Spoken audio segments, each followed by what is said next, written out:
अस्सलाम वालेकुम dear students, कैसे हैं आप सब लोग। उम्मीद है कि आप सब लोग खैर आफियत से होंगे।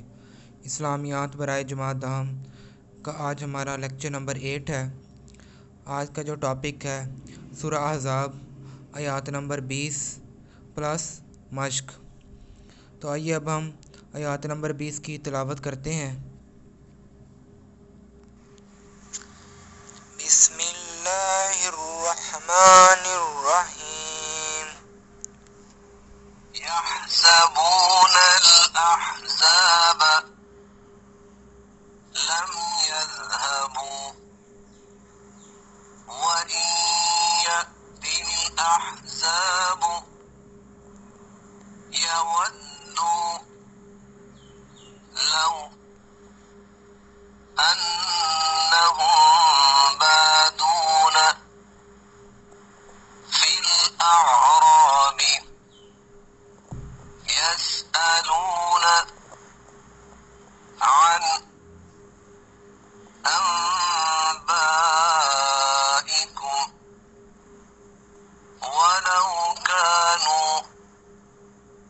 फीकुम मा क़ातलू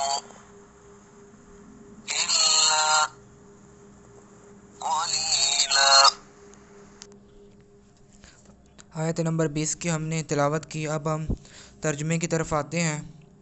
खौफ के सबब ख्याल करते हैं कि फ़ौजें नहीं गईं, और अगर लश्कर आ जाएं तो तमन्ना करें कि काश गंवारों में जा रहें। गंवारों कहते हैं देहातों। और तुम्हारी ख़बरें पूछा करें, और अगर तुम्हारे दरमियान हो तो लड़ाई ना करें मगर कम। अब हम इसका मफ़हूम देखते हैं। खौफ के सबब ख्याल करते हैं कि फ़ौजें नहीं गईं, यानी यहाँ पर जो है वो मुनाफ़िकीन के बारे में ही बताया गया है।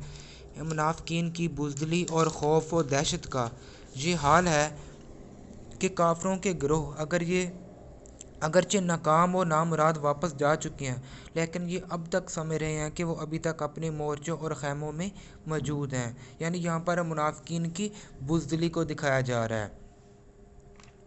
और अगर लश्कर आ जाएं तो तमन्ना करें कि काश गवारों में जा रहें और तुम्हारी ख़बरें पूछा करें।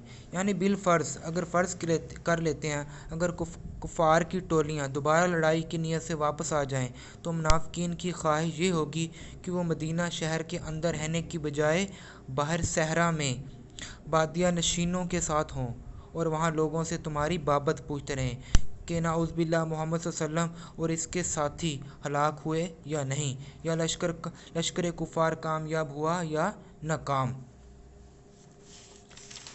इसके बाद और अगर तुम्हारे दरमियान हो तो लड़ाई ना करें मगर कम, यानी कि महज आर के डर से, आर शर्म के डर से या हम वतनी की हमीयत से।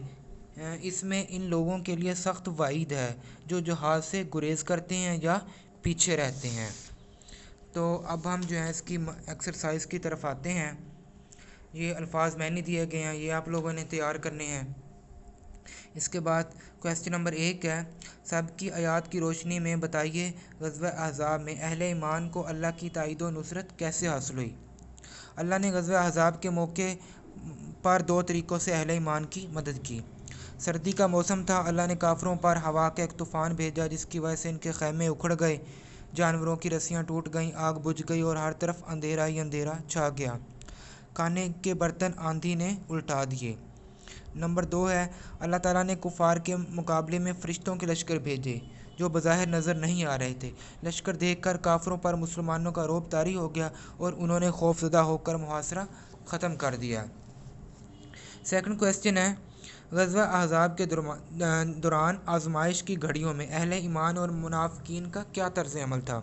मुनाफ़िकीन ने जब कुफ़ार के लश्कर देखे और मुहासरे को काफ़ी दिन गुजर गए तो वो साफ साफ कह रहे थे कि अल्लाह और इसके रसूल ने हमसे जो वादे किए थे वो फ़रेब और धोखे के सिवा और कुछ ना था। इनके एक गिरोह ने तो यहाँ तक कह दिया कि ए मदीना वालों, तुम्हारे लिए अब ठहरने का कोई ठिकाना नहीं है, अपने घरों को वापस चले जाओ या अपने आबाई मज़हब की तरफ लौट आओ। बाज़ लोगों ने यह बहाना बनाकर हजूर सल्लल्लाहु अलैहि वसल्लम से रुख़सत तलब करना शुरू की कि इनके घर ख़तरे में हैं। कुरान ने कहा दरअसल वो भागना चाहते थे। मुनाफ़िकीन के मुकाबले में मोमिनीन अपना सब कुछ अल्लाह की राह में कुर्बान करने के लिए तैयार थे।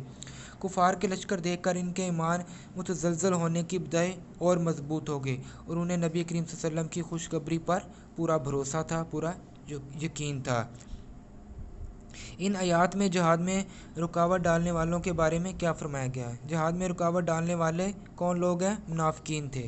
ان کے بارے میں فرمایا کہ وہ اپنے بھائیوں سے کہتے ہیں کہ ہمارے پاس چلے آؤ، یعنی لڑائی میں شرکت نہ کرو۔ دراصل یہ لوگ مسلمانوں کے بارے میں سخت بخیل ہیں۔ یہ لوگ ہرگز مسلمانوں کا ساتھ نہیں دینا چاہتے۔ جنگ کے خوف سے ان کی حالت یہ ہے کہ جیسے کسی کو موت کی غشی آ رہی ہو۔ تو اسٹوڈنٹس، آج کے لیے اتنا ہی، ملتے ہیں نیکسٹ لیکچر میں۔